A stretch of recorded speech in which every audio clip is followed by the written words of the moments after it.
il n'y a pas de marché sans marchand. Les marchands, en l'occurrence, je ferai deux mots, naturellement, que sont les exploitants, en rappelant qu'effectivement, depuis quelques mois, il y a une salle de cinéma. C'est le marché qu'on a primaire, originel, lieu d'amortissement initial du film, unique pendant des décennies, et puis qui est devenu de plus en plus minoritaire d'un point de vue économique, j'y reviendrai.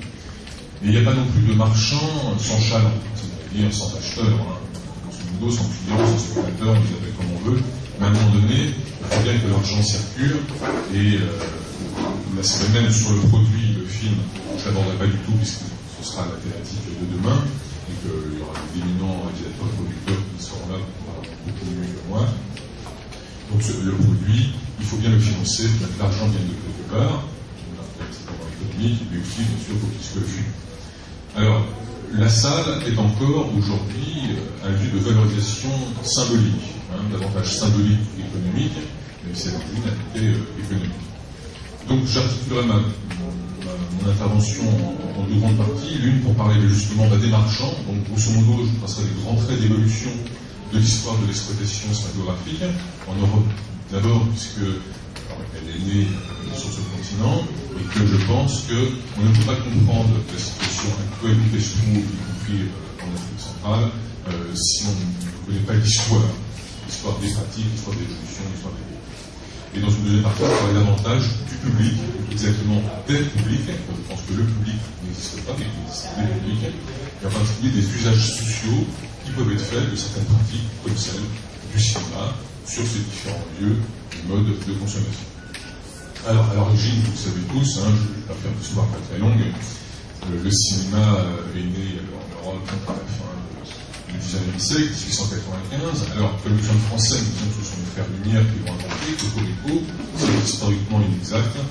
Le premier exploitant au monde, c'est un Allemand, qui s'appelle Max Ladanowski. Alors, peu importe que ce soit Max Ladanowski ou les frères Lumière, si on regarde les frères Lumière, le salon indien, donc en décembre 1995, c'est au fond que s'est-il passé? Qu'ont-ils inventé?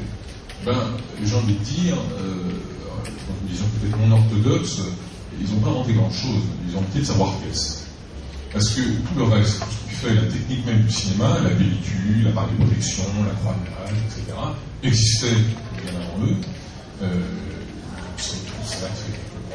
C'est mis en un ensemble, etc. Mais leur invention géniale, c'est le savoir-faire.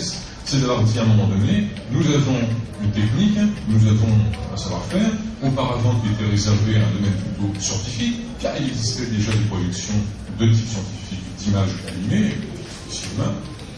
Mais au fond, c'est de pouvoir faire payer les gens à un instant donné pour assister à quelque chose qui était encore, bien entendu, comme tout acte naissant, innommé, même si on a caméra, le cinématographe, de l'Ouest, qui nous va en centrale, et alors, le savoir-faire, évidemment, c'est quoi donc cette naissance? C'est pas une industrie, c'est un commerce. La naissance du cinéma, quand nous avons fêté le centenaire du cinéma en 1995, nous avons fêté simplement un commerce, ni plus ni moins.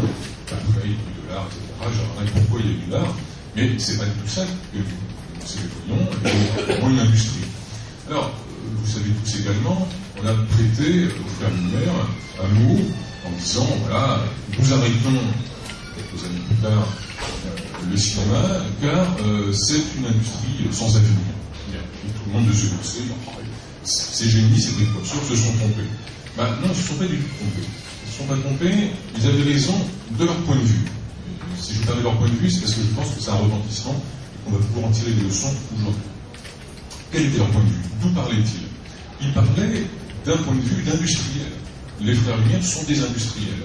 Leur métier, c'était fabriquer de la pellicule, c'était fabriquer des plaques photographiques et de les vendre. Ça, ils savaient faire. Et en tant que tel, le marché même de vendre de la pellicule, et surtout de vendre des appareils de protection, car tel était effectivement à l'origine leur souhait, c'est un marché extrêmement limité. Et donc, en tant que tel, il n'y avait pas beaucoup d'avenir par rapport à ce que ça peut faire et aux quantités de métrage de pellicules qui les vendaient par ailleurs et aux plaques photographiques. En revanche, qu'ils n'avaient pas vu et qu'ils ne pouvaient pas voir, car telle n'était pas leur culture d'origine. Leur culture, c'était donc une fois des industriels. Je sais fabriquer, je sais transformer, j'ai des matières premières, j'en fais un acte nouveau, j'en fais un produit nouveau. Mais ils n'avaient pas une âme de commerçant, c'est-à-dire de proposer un service, en l'occurrence une projection animée, publique, payante, car telle est la définition initiale du cinéma, assurer cette projection publique payante. C'était pas leur culture, ils ne savaient pas le faire, et en l'occurrence, ça les intéressait pas tellement. D'autres le feront très brillamment, ultérieurement, à commencer par Charles Pathé, Edison, surtout aux USA, Gaumont, etc. Bien. Alors, le cinéma va se transformer très rapidement. C'est tous les modes de propagation initiaux. Ce sont d'abord les opérateurs des frères Lumière qui vont parcourir l'ensemble du monde pour pouvoir faire quoi?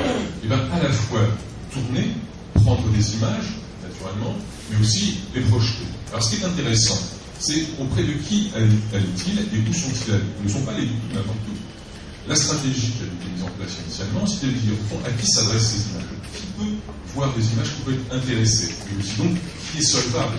Donc, tout de suite, vous avez bien percuté sur le fait que, pour pouvoir diffuser un nouveau mode d'existence, comme ça, là, cette image animée, il fallait une double contrainte. Il fallait des gens qui avaient des moyens économiques, qui pouvaient payer, et surtout, si on voulait pouvoir le diffuser, il fallait le faire auprès de ceux qui servaient de référence. Donc, plutôt les classes aisées, plutôt les souverains, les cours de l'époque, ceux qui faisaient l'opinion, ceux qui faisaient les modes depuis des siècles déjà.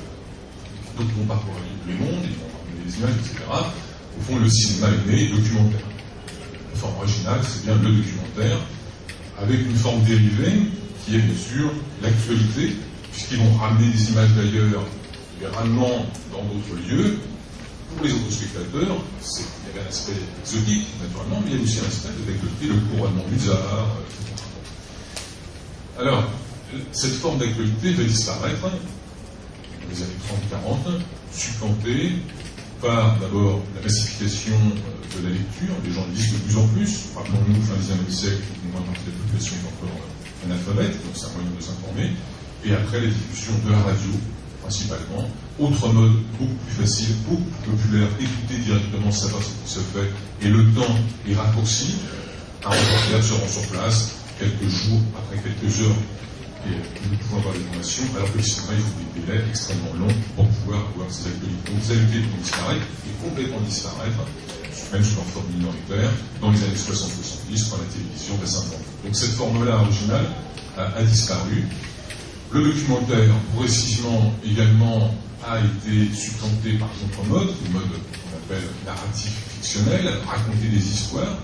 Pourquoi? Là, le sujet est un peu compliqué, il y a des documentaristes dans la salle, ils en savent beaucoup plus que moi, naturellement, mais ça intéressait beaucoup moins les spectateurs en général. Alors, Jean-Luc Godard a l'habitude de dire, au fond, quelle est la différence entre un film de fiction et un film documentaire? Elle est extrêmement simple. Les films documentaires nous parlent des autres. Et le film de fiction nous parle de nous-mêmes, de moi-même. Et ce qui m'intéresse, c'est moi. Donc, dans la plupart des pays, le forme documentaire n'intéresse pas le public, pour cette forme extrêmement raccourcie, provocatrice également. Aujourd'hui encore en France, même si l'art documentaire est une forme extrêmement reconnue, soutenue, elle est vue par une infime quantité de spectateurs dans les salles de cinéma. Et on voit le support original, mais pas du tout le seul. Donc la forme documentaire, aujourd'hui, c'est grosso modo 1%, 1,5% des entrées en France, c'est-à-dire fort en termes symboliques. Nous pouvons tous citer des documentaires. Un documentaire a fait l'ouverture du Festival de Mémoire, mais en termes économiques, extrêmement marginal et non reconnu.